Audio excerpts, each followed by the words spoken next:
je te laisse la parole, je t'ai Voilà. promis. Donc Moi, j'ai juste envie en fait de poser une question à la copine à côté de toi, sans vouloir manquer de respect ni rien du tout. Hein. Tu vois bien, je suis gentille, j'insulte t'es pas ni rien. respectueuse et je Je suis très t'admire pour ça. respectueuse. Moi, j'ai envie de te poser une question.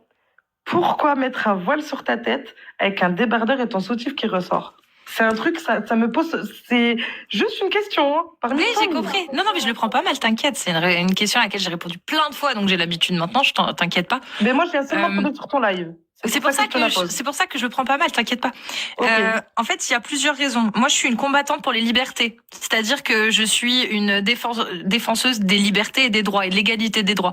Donc, pour les droits de l'homme, la dignité humaine et l'égalité des droits et surtout pour les libertés. Je suis une libérale, pas libertaire, mais pas loin. Donc, je suis pour les libertés.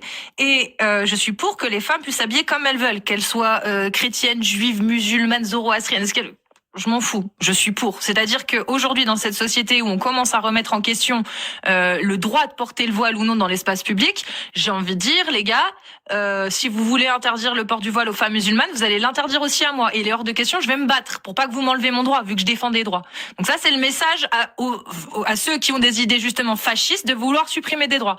Et l'autre message, étant donné que je parle d'islam, en fait, c'est parce que je suis allée lire dans les textes de l'islam sunnite et dans la parole des savants la raison de la révélation des versets qui obligent la femme, selon l'islam sunnite, encore une fois, à porter le hijab. Et dans cette raison de la révélation, on apprend que c'est un objet qui a été imposé pour protéger les femmes uniquement, les femmes musulmanes libres des agressions nocturnes quand elles sortaient la nuit répondre à l'appel de la nature. Que c'était un voile qui était réservé exclusivement aux musulmanes libres. Et c'est tout. Les femmes esclaves n'y avaient pas le droit, même si elles étaient musulmanes. Les dhimmis, les femmes chrétiennes, juives, zoroastriennes, ce que tu veux, n'y avaient pas le droit.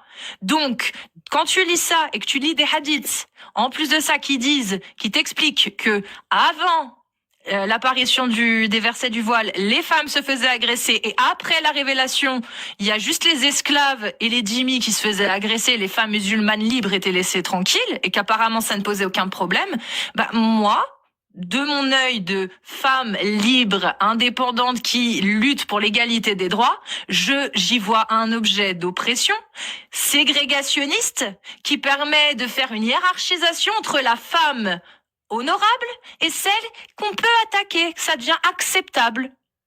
Voilà pourquoi je porte le hijab. C'est une dénonciation en même temps.